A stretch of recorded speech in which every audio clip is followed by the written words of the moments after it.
اور کہتی ہے میرے بیٹے اے اوس میں رات میں بڑی محنت مشقت کر کے گھی نکالی ہوں اور اس ڈبے کے اندر رکھی ہوں، یہ ڈبہ اللہ کے پیارے رسول صلی اللہ علیہ وسلم کے پاس لے جانا اور سب سے پہلے جانا تو سلام عرض کرنا، اور سلام کرنے کے بعد دوسرا کام کرنا کہ یہ گھی کا ڈبہ اللہ کے رسول صلی اللہ علیہ وسلم کو پیش کرنا، اگر وہ قبول کر لیتے ہیں تو ہمارا گھر جنت بن جائے گا، اور تیسرا کام یہ کرنا کہ یہ گھی دینے کے بعد اللہ کے رسول سے بولنا کہ اللہ کے رسول صلی اللہ علیہ وسلم گھی کو خالی کر لیں اور گھی کے ڈبے کو واپس دے دیں۔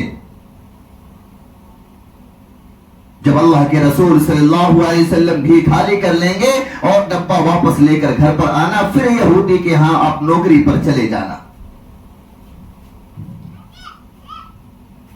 حضرت اوس رضی اللہ تعالیٰ عنہ حدیث مبارکہ میں ملتا ہے کہ ان کی عمر تقریباً 20-22 سال تھی، نوجوان تھے۔ ماں نے حکم فرمایا بیٹا صبح صبح کہ یہ گھی کے ڈبے لے لے اور اللہ کے رسول صلی اللہ علیہ وسلم کے پاس چلا جا۔ وہ نوجوان صحابی رسول صلی اللہ علیہ وسلم اس گھی کے ڈبے کو اٹھاتے ہیں اور اپنے کندھے پہ رکھتے ہیں۔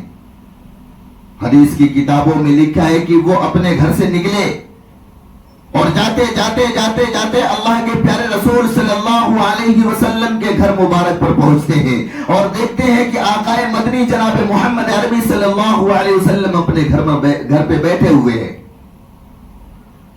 اللہ کے رسول صلی اللہ علیہ وسلم اپنے گھر مبارک کے اندر بیٹھے ہوئے ہیں اور دیکھتے ہیں کہ وہ صحابی نوجوان صحابی آ رہا ہے جس کا نام حضرت اوس ہے۔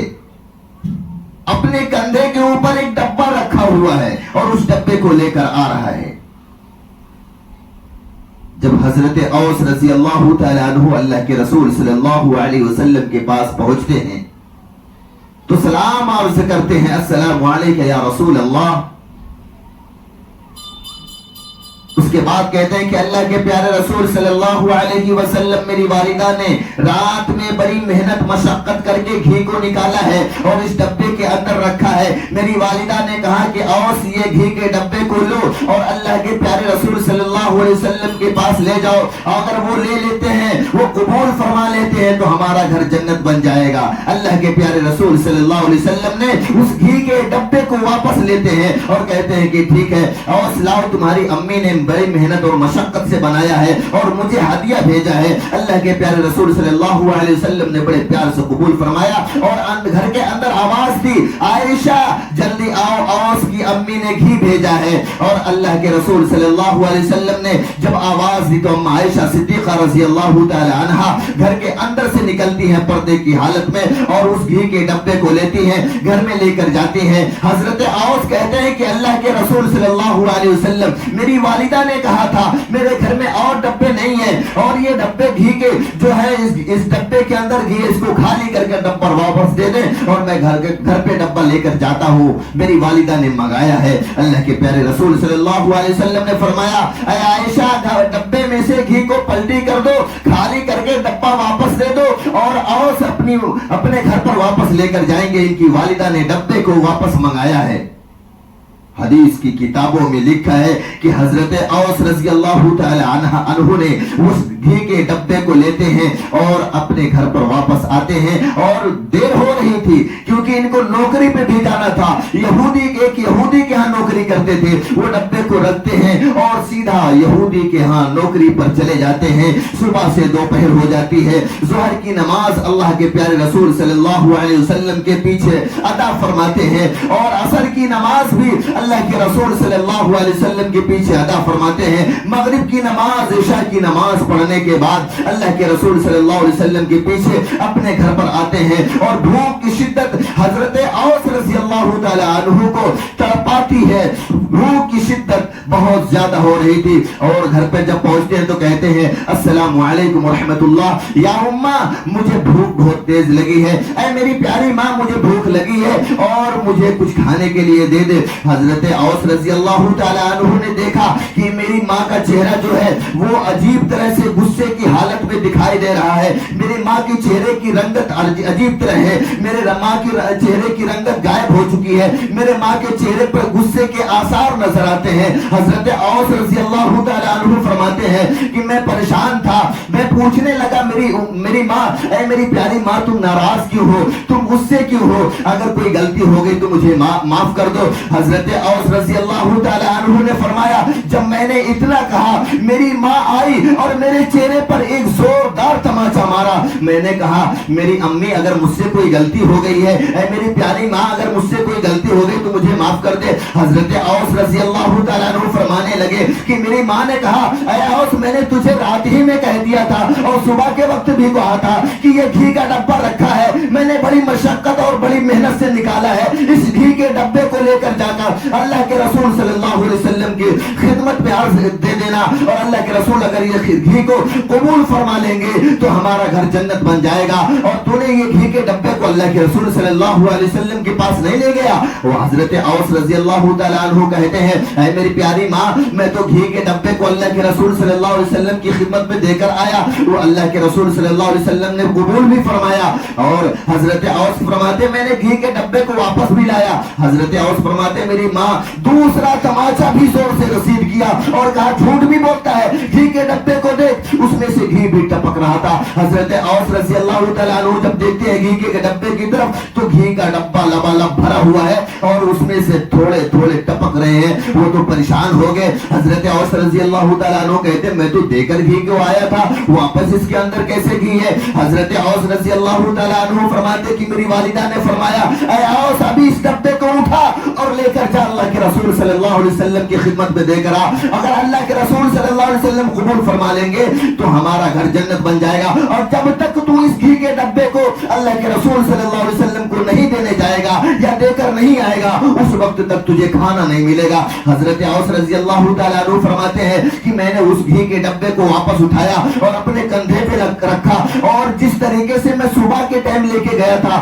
اتنا وزن نہیں تھا، لیکن جو واپس میں نے گھی کے ڈبے کو اس بار اٹھاتا ہوں تو میرے کندھے پہ اتنا بوجھ معلوم ہوتا ہے، اتنا وزن معلوم ہوتا ہے کہ میری کمر بھی جھک جا رہی تھی۔ میں نے لے کر لیا اور گھی کے ڈبے کو واپس اپنے کندھے پہ رکھا اور اللہ کے رسول صلی اللہ علیہ وسلم کی خدمت میں عرض پہنچا اور عرض کیا السلام علیکم یا رسول اللہ، اے اللہ کے رسول صلی اللہ علیہ وسلم میری امی نے رات میں گھی بنایا تھا، وہی پہلے والا معاملہ پیش کیا کہ بڑی مشقت سے گھی بنایا ہے اور میری ماں نے آپ کی خدمت میں پیش کرنے کو کہا ہے، اور میری ماں نے کہا اگر اللہ کے رسول صلی اللہ علیہ وسلم قبول فرما لیں گے تو ہمارا گھر جنت بن جائے گا۔ اللہ کے پیارے رسول صلی اللہ علیہ وسلم نے فرمایا اے اوس تم نے صبح میں گھی لے کر آئے تھے اور ابھی تو انہوں نے کہا اللہ کے رسول میں صبح میں گھی لایا تھا نا، میں یہی بات تو اپنی امی سے کہا لیکن میری ماں ماننے کو تیار نہیں، اور میری ماں نے کہا جب تک تو یہ گھی کا ڈبہ اللہ کے رسول صلی اللہ علیہ وسلم کو دے کر نہیں آئے گا اس وقت تک تجھے میں کھانا نہیں دوں گی۔ اللہ کے رسول صلی اللہ علیہ وسلم سمجھ گئے،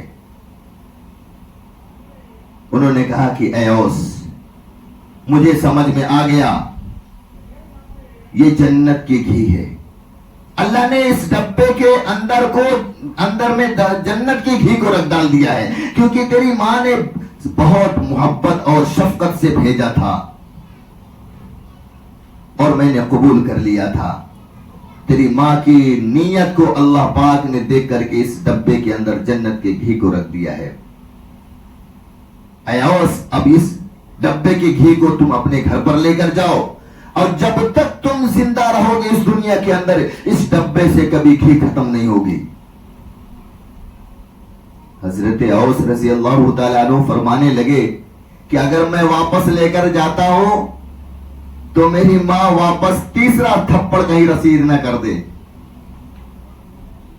وہ صحابی رسول ماں کے تھپڑ کو کھاتے رہے لیکن اف تک نہیں کہے۔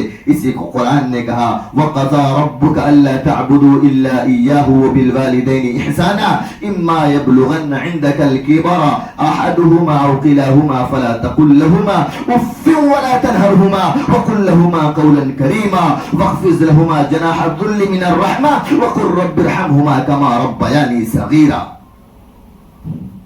حضرت اوس رضی اللہ تعالیٰ عنہ فرمانے لگے اے اللہ کے پیارے رسول صلی اللہ علیہ وسلم آپ میرے ساتھ کسی کو بھیج دیں ورنہ میری ماں ناراض ہو جائے گی۔ اللہ کے رسول نے فرمایا اے اوس میں خود چلتا ہوں، رکو میں اندر سے آتا ہوں۔ اللہ کے رسول صلی اللہ علیہ وسلم گھر کے اندر جاتے ہیں اور فارغ ہونے کے بعد واپس آتے ہیں اور حضرت اوس رضی اللہ تعالی عنہ نے اس گھی کے ڈبے کو اٹھانے لگے. اللہ کے رسول نے فرمایا اے اوس اس ڈبے کو تم نہیں اٹھا کے لے کر جاؤ گے, اس ڈبے کو تو میں لے کر جاؤں گا. حضرت اوس رضی اللہ تعالی عنہ بڑے خوش ہو گئے, بولے آج اللہ کے رسول صلی اللہ علیہ وسلم کا قدم مبارک میرے گھر کے اندر پڑ جائے گا, میرا گھر جنت بن جائے گا. عزیزان گرامی, بڑے خوشی خوشی اللہ کے رسول صلی اللہ علیہ وسلم آگے آگے اور حضرت اوس رضی اللہ تعالی عنہ پیچھے پیچھے. اللہ کے رسول صلی اللہ علیہ وسلم آگے آگے اور حضرت اوس رضی اللہ تعالی عنہ پیچھے پیچھے. اللہ کے رسول صلی اللہ علیہ وسلم نے اپنے کندھے مبارک کے اوپر اس گھی کے ڈبے کو لے کر چل رہے ہیں اور پیچھے پیچھے حضرت اوس رضی اللہ تعالی عنہ چل رہے ہیں. بڑے خوشی اور مسرت کا وہ لمحات تھا, وہ سمجھ رہے تھے کہ آج میں نبیوں کے سردار کے ساتھ میرے گھر پر جا رہا ہوں, میرے ساتھ آج نبیوں کے سردار ہیں, آج نبیوں کے سردار قدم مبارک میرے گھر کے اندر پڑیں گے, میرا گھر جنت بن جائے گا, آج تو میرا گھر جنت کا گہوارہ بن جائے گا. اتنے میں دیکھتے ہیں کہ میری ماں دروازے پہ کھڑے ہو کے میرا انتظار کر رہی تھی, اس کی نظر ہم لوگوں کے اوپر پڑی اور میں نے کہا, حضرت اوس فرمانے لگے کہ اللہ کے رسول میری ماں دروازے سے دیکھ لی ہے کہ اللہ کے رسول بھی آ رہے ہیں اور حضرت اوس میرا بیٹا بھی آ رہا ہے. اللہ کے رسول صلی اللہ علیہ وسلم, اللہ کے رسول نے فرمایا کہ ٹھیک ہے. اللہ کے رسول جب حضرت اوس رضی اللہ تعالیٰ عنہ کے گھر پر پہنچتے ہیں تو سارے واقعے کو بیان فرماتے ہیں اور کہتے ہیں کہ اے میری بہن, یہ گھی کے ڈبے میں اللہ پاک نے جنت کا گھی ڈال کے رکھ دیا ہے اور اوس اس گھی کے ڈبے سے گھی کے نکال کے پوری زندگی کھاتے رہنا, جب تک تم دنیا کے اندر زندہ رہنا کبھی ختم نہیں ہوگی. حدیث کی کتابوں میں ملتا ہے کہ اللہ کے پیارے رسول صلی اللہ علیہ وسلم جب دنیا سے پردہ فرما گئے, اس کے بعد حضرت ابو بکر صدیق رضی اللہ تعالیٰ عنہ اس دنیا کے اندر خلیفۃ المسلمین کی حیثیت سے رہے. اس کے بعد حضرت ابو بکر صدیق رضی اللہ تعالیٰ عنہ جب چلے گئے اس دنیا سے تو دوسرے خلیفہ حضرت عمر فاروق رضی اللہ تعالیٰ عنہ, اس کے بعد جب حضرت عمر چلے گئے تو حضرت عثمان غنی رضی اللہ تعالیٰ عنہ وہ چلے گئے, تو پھر حضرت علی رضی اللہ تعالیٰ عنہ وہ گئے, تو حضرت معاویہ رضی اللہ تعالیٰ عنہ.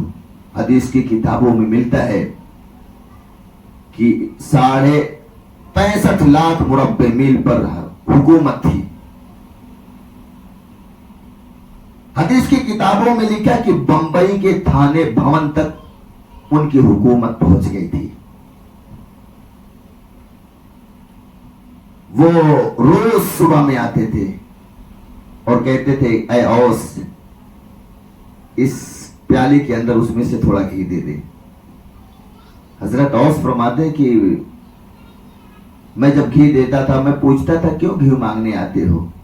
انہوں نے کہا کہ جب یہ گھی کھانے کے بعد میں نماز پڑھتا ہوں اس وقت تک مجھے ایسا محسوس ہوتا ہے کہ میں اللہ کے سامنے میرا کوئی پردہ نہیں ہوتا, میں رب تعالی شانہ کو سامنے سے دیکھتا ہوں. آج ہم کیا کرتے والدین کے ساتھ, زبان درازی کرتے ہیں, والدین کی اطاعت نہیں کرتے, فرما برداری نہیں کرتے. عزیزان گرامی, ایک صحابی رسول صلی اللہ علیہ وسلم ہیں, ان کے گھر میں ایک بوڑھی ماں رہتی تھی. وہ جب محنت مزدوری کر کے آتے تھے, کمزور تھی, تو اپنے ماں کے بستر کو چینج کرتے تھے, باتھ روم کو صاف کرتے تھے, پیشاب پیخانہ ہوتا تھا اس کو صاف کرتے تھے. ماں دعا دیتی تھی. ایک دن آئے, حسب معمول کام پر سے آئے, کھانے ہونے تیار کیے, ماں کے پاس گئے اور ماں کے سر کو دبا رہے تھے اور کہے ماں اٹھ جاؤ نا کھانا کھا لو, ماں اٹھ جاؤ کھانا کھا لو. کافی دیر تک ماں کے سر کو دباتے اور یہ جملہ کہتے رہے, امی اٹھیے نا کھانا کھا لیجیے, امی اٹھیے نا کھانا کھا لیجیے. لیکن ماں نہیں اٹھ رہی. پریشان ہو گئے, محلے میں جا کر کہنے لگے میری ماں اٹھ نہیں رہی. محلے کے لوگ سارے آ کر جمع ہوئے اور دیکھتے ہیں تو کہتے ہیں کہ اے بھائی آپ کی امی کا تو انتقال ہو گیا. اب وہ صحابی رسول صلی اللہ علیہ وسلم دھاڑے مار مار کر رونے لگے. حسب معمول غسل ہوا, کفن ہوا, قبرستان لے کے جانے لگے. پیچھے پیچھے وہ صحابی رسول بھی ہیں اور کہتے ہیں امی واپس چلی آؤ نا, امی واپس چلی آؤ نا, امی واپس چلی آؤ نا. لوگوں نے کہا بھائی امی کا تو انتقال ہو گیا, عمر دراز ہو گئی تھی, کافی عمر ہو گئی تھی, امی کا انتقال ہو گیا, اتنا سننا تھا کہ وہ گسی کھا کر زمین پر گرتے ہیں اور بے ہوش ہو جاتے ہیں. لوگوں نے طرح طرح کی تدبیر لگا کر کے ہوش میں جب لایا تو بھائی نے کہا, بھائی سب لوگوں نے سمجھایا بھائی تمہاری امی کی عمر ہو گئی تھی, اب تو ان کا انتقال ہو گیا, اب واپس کیسے آئیں گی؟ بولے بھائی تم کو تو یہ معلوم ہے کہ میری ماں کا انتقال ہو گیا, میری ماں کو غسل دیا گیا, میری ماں کو کفن دیا گیا اور قبرستان لے کے جا رہے ہو. میری ماں کو تم کو کیا معلوم؟ میں روز اپنی ماں کو جب خدمت کرتا تھا, ماں کے سر کو دباتا تھا, ماں کے اپنے ہاتھوں سے ماں کو نوالے کھلاتا تھا, اس کے بعد میں باہر نکلتا تھا, آسمان کی طرف اپنی نظر اٹھا کے دیکھتا تھا تو اللہ پاک آسمان سے وہ میرے جنت کو ہٹا کر میری جنت کا دروازہ کھول کر میری جنت کو اللہ پاک دکھاتے تھے. آج میری ماں کا انتقال ہو گیا, میں باہر نکلا, میں آسمان کی طرف اپنی نظر اٹھا کر دیکھا تو کچھ نظر نہیں آ رہا تھا, لیکن روز کا میرا معمول تھا کہ ماں کی خدمت کرنے کے بعد, ماں کو کھانا کھلانے کے بعد, ماں کی ذمہ داری کرنے کے بعد جب میں باہر نکلتا تھا, آسمان کی طرف اپنی نظر کرتا تھا تو اللہ پاک میری جنت کو مجھے دکھاتے تھے. لیکن آج میری ماں کا انتقال ہو گیا اور میں باہر نکلا, آسمان کی طرف اپنی نظر کو کیا, آج مجھے کچھ نظر نہیں آیا. اے میرے تم بھائیو, تم کو تو یہ لگ رہا ہے کہ جنازہ جا رہا ہے, لیکن یہ میری جنت میرے سامنے سے جا رہی ہے.